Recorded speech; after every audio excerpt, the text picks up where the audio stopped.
अस्सलाम वालेकुम वरहमतुल्लाहि वबरकातुहू। अक्सर ये होता है कि हमारी कोई दुआ ऐसी होती है जिसको कबूलियत में अभी कुछ वक्त लग रहा होता है। हम बड़े दिल से दुआ मांगते हैं और हमें समझ नहीं आती कि कौन से वक्त में क्या अल्लाह सुब्हानहू व तआला से कहें कि अल्लाह सुब्हानहू व तआला हमारी ये दुआ कबूल कर ले। देखिए, नबी सल्लल्लाहु अलैहि वसल्लम ने इसके बारे में कितनी बड़ी खुशखबरी दी थी।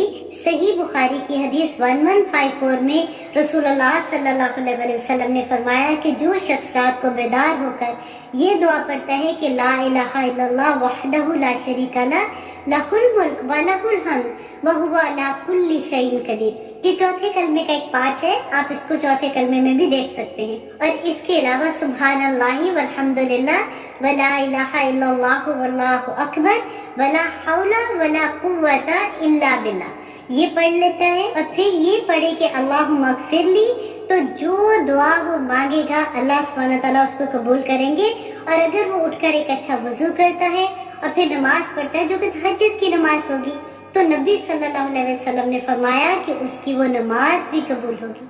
अब देखिए, हम कितनी दुआएं हमारी ऐसी होती हैं जिनके लिए हम तड़प रहे होते हैं कि या रब्बुल आलमीन ये हमारी दुआएं कबूल कर ले। तो अब आपको इस बात का अंदाजा हो गया होगा कि हमने किस वक्त कौन सी दुआ मांगनी है, क्योंकि कबूलियत का वक्त होता है और नबी सल्लल्लाहु अलैहि वसल्लम का वादा तो सच्चा वादा है। इसलिए कभी भी रात को जब आपकी आंख खुलती है तो ये कलमात जरूर अदा कर ले और अल्लाह सुब्हानहू व तआला से दुआ करें।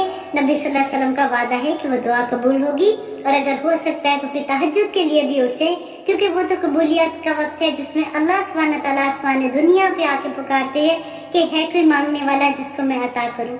अल्लाह सुब्हानहू व तआला हमें दीन पे चलने वाला, अमल करने वाला बना दे। आमीन सुम्मा आमीन। अस्सलामु अलैकुम वरहमतुल्लाहि वबरकातुहू।